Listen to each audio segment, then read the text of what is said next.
So far we have talked about traditional areas of King County governance. My question to both of you is, at least give us an example, one example of what creative, innovative approach would you be using in these dire economic conditions to make sure that not only financial stability of the King County government is there, but also you come up with some new ideas that will provide additional financing for the government. Particularly, we say beg, borrow, and steal. You can't steal because you go to jail. But you can beg and borrow. So what kinds of things can you do which would help the county government in terms of financing and economic development?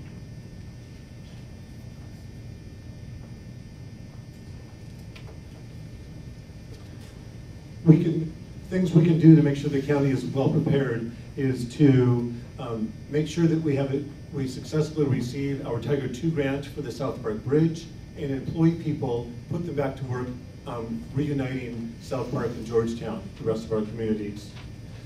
We need to do all we can as a county to get people to work and employ them, but also we need to reduce and eliminate the structural deficit within the county. And one way to do that is to, like the southern portion of the North Highline unincorporated area has chosen to incorporate with Berrien, we need the rest of the unincorporated areas that are within the urban areas to incorporate into neighboring cities, because that will reduce the structural deficit by more than $10 million a year.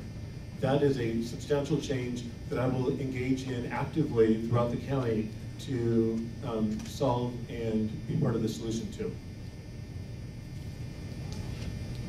I think the question was what creative and innovative approaches would we take? I mean, the South Park Bridge grants on the way. We should have done it 10 years ago, and we failed. We failed the citizens of South Park. And please don't forget them. Go and patronize their businesses. Spend lots of money there until we get that bridge built. Incorporating cities, we've had proposed annexation areas for years and years, and that's something, again, we got to do. So innovation, that's where I come in. That's a strength of mine. In 15 years in King County, I've looked at ways to bring in money when we weren't making money. I brought in passport sales at our community service centers, staff that was sitting around with nothing to do out in the rural areas waiting for someone to come in after hours. A great idea, but not enough work out there. So I reached out outside to a federal agency that was willing to pay us to issue passports. It was a wonderful partnership, and it turned that into a moneymaker.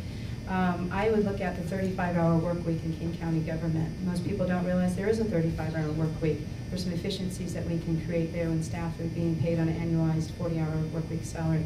I would leave no stone unturned, and I would ask the frontline staff who are creative and who are innovative to come up with some ideas